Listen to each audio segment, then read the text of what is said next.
교재 27페이지 보겠습니다.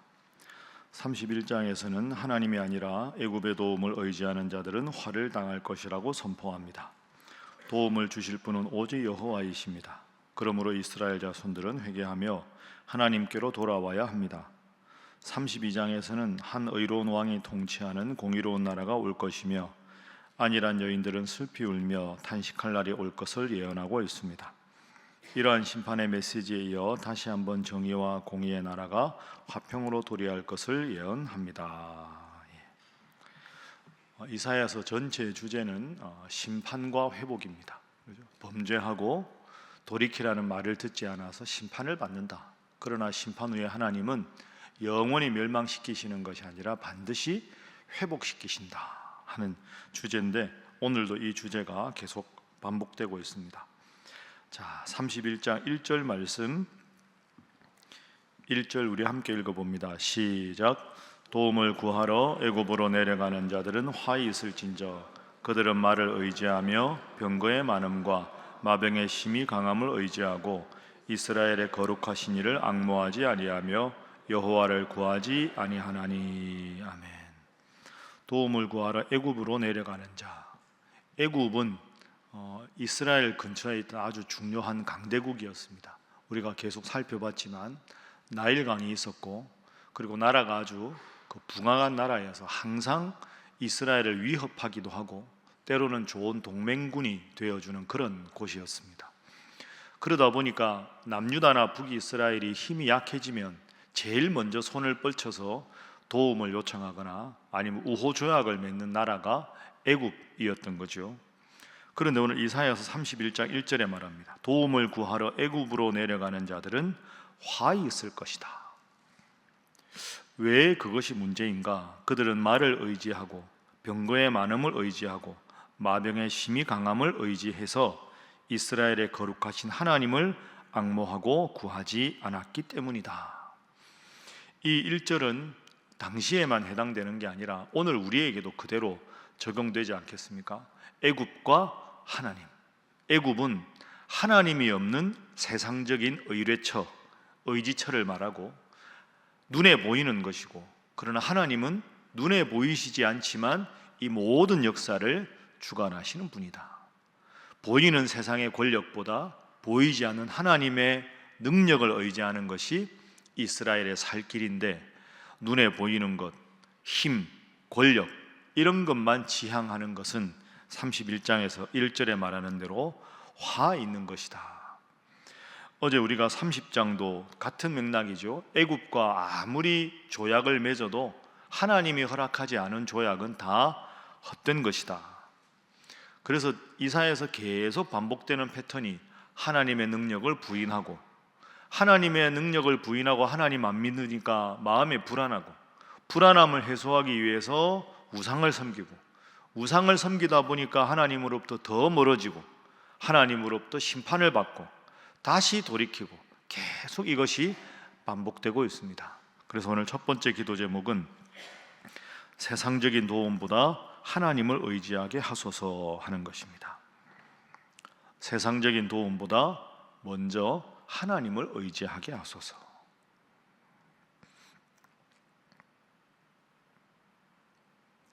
그러니까 성경은 조언을 구하거나 아니면 전문가를 찾거나 이것이 필요 없다고 말하는 게 아닙니다.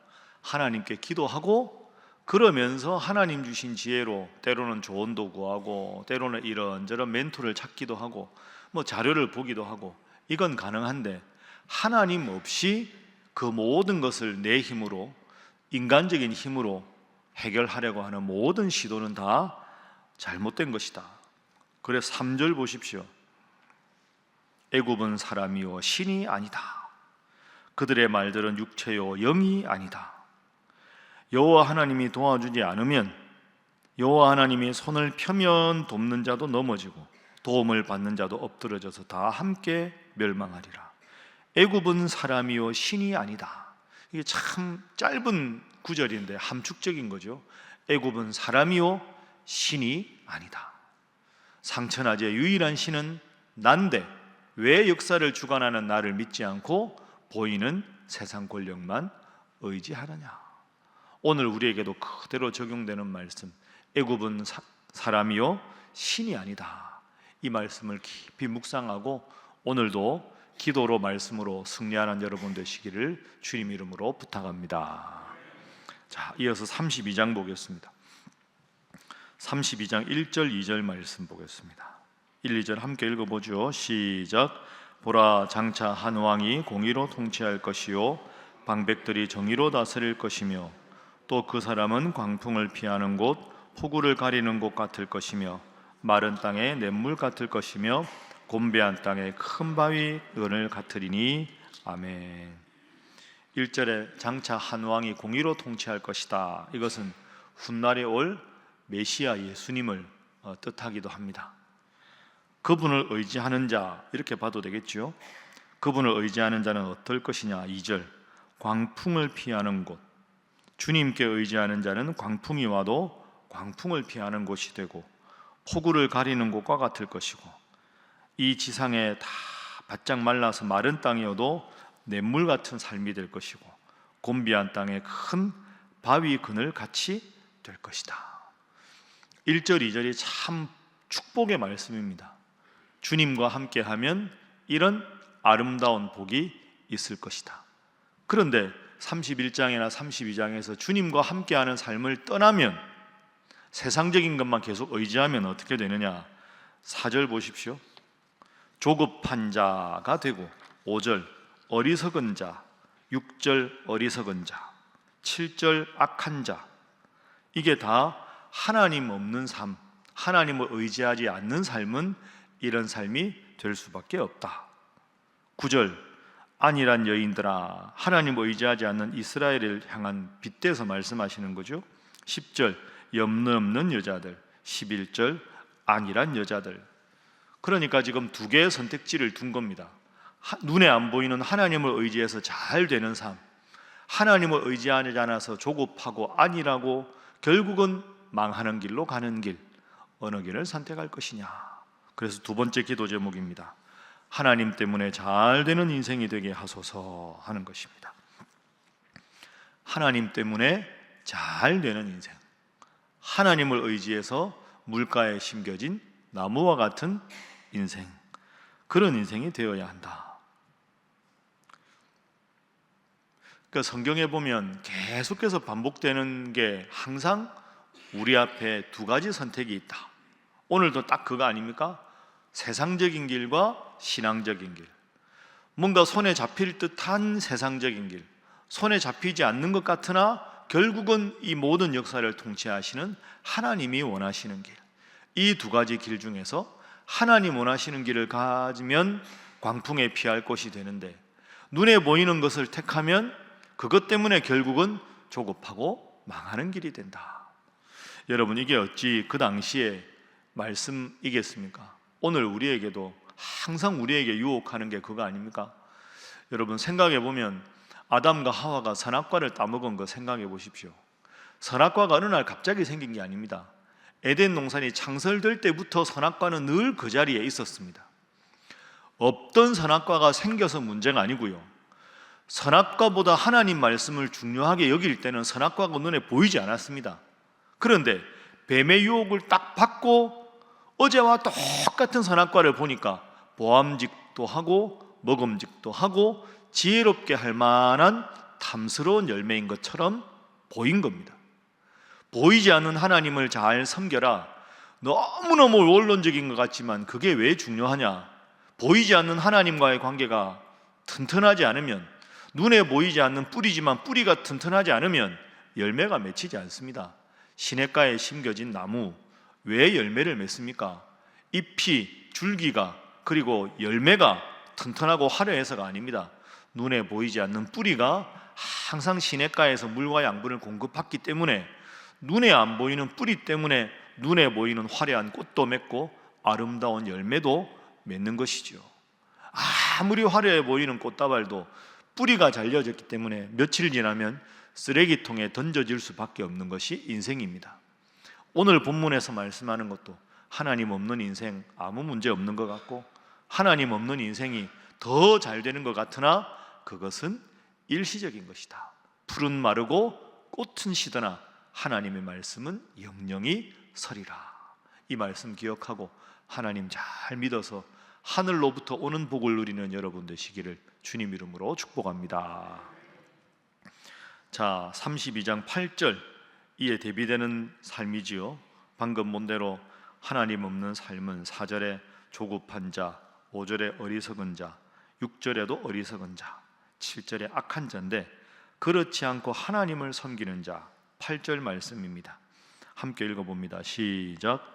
존귀한 자는 존귀한 일을 계획하나니 그는 항상 존귀한 일에 서리라. 아멘. 존귀한 자는 하나님을 잘 섬기는 자, 하나님을 잘 섬기는 자는 존귀한 일, 하나님께 영광 돌리는 일을 계획하고, 그러다 보니까 하나님께서 항상 하나님과 함께하는 삶을 살게 해주신다. 이 8절의 구체적인 예가 15절 이하입니다. 15절 보십시오.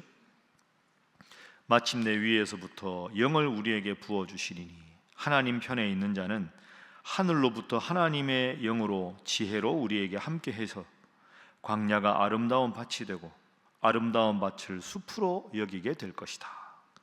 그때 정의가 광야에 거하며 공의가 아름다운 밭에 거하리니 공의의 열매는 화평이요 공의의 결과는 영원한 평안과 안전이라. 내 백성이 화평한 집과 안전한 거처와 조용히 쉬는 곳에 있으려니와. 자, 15절부터 이 이하의 모든 것이 하나님께서 함께 하시는 삶의 좋은 모습입니다. 참 아름다운 문학적인 표현이죠. 그래서 마지막 세 번째 기도 제목입니다. 하나님께서 기뻐하시는 일만 실행하게 하소서 하는 것입니다. 하나님께서 기뻐하시는 일만 마음에 품고 실행하게 하소서. 하나님께서 기뻐하시는 일, 그렇게 살아가는 삶, 그것이 가장 아름다운 삶이다. 내일 읽을 말씀인데요, 마지막으로 내일 읽을 말씀 한번 볼까요? 33장 6절 33장 6절입니다. 오늘 31장 32장으로 살면 하나님 주시는 복, 33장 6절 읽어봅니다. 시작. 내 시대에 평안함이 있으며 구원과 지혜와 지식이 풍성할 것이니 여호와를 경외함이 내 보배니라. 아멘. 참 읽으면 은혜가 되지 않습니까? 내 시대에 평안함이 있으며. 여러분 지금 사는 인생이 굴곡진 인생이고 막 어렵고 힘든 일이 많습니까? 내 시대에 평안함이 있으며 구원과 지혜와 지식이 풍성할 것이니 여호와를 경외함이 너의 보배니라. 이 말씀 붙잡고 기도하면 하나님이 얼마나 큰 복을 주시겠습니까? 여러분, 우리가 이 성경책 만들 때 뒤에 자기가 제일 좋아하는 성경 구절 하나 쓰기로 했는데 사실 제가 쓴 구절이 33장 6절입니다.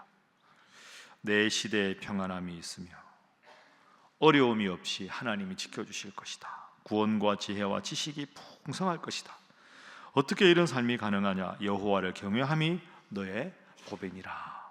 오늘 말씀 전체 주제 말씀 내일도 살펴보겠지만 하나님 잘 섬겨서 여러분의 시대에 평안함이 있고 하나님께서 지식도 주시고 지혜도 주시고 구원도 주셔서 하나님 때문에 잘 되고 잘 되는 인생 되기를 주님 이름으로 축복합니다. 함께 기도하겠습니다. 하나님, 저희는 연약하여 부족하여 눈에 보이는 세상적인 도움을 하나님보다 더 의지할 때가 많습니다. 오늘 말씀 통해서 보이는 세상적인 것보다 보이지 않는 하나님 늘 의지하게 하시고, 그래서 하나님 때문에 잘 되는 인생 되게 하시고, 하나님 때문에 잘 되는 인생 되기 위해서 우리의 마음속에 먼저 하나님께서 기뻐하시는 일, 그 일을 마음에 품고 계획하고 실행하여 우리의 시대에 평안함이 있고 하나님의 능력이 함께하는 복된 인생 되게 하여 주시옵소서. 함께 기도합니다. 주여 믿습니다. 주여 믿습니다.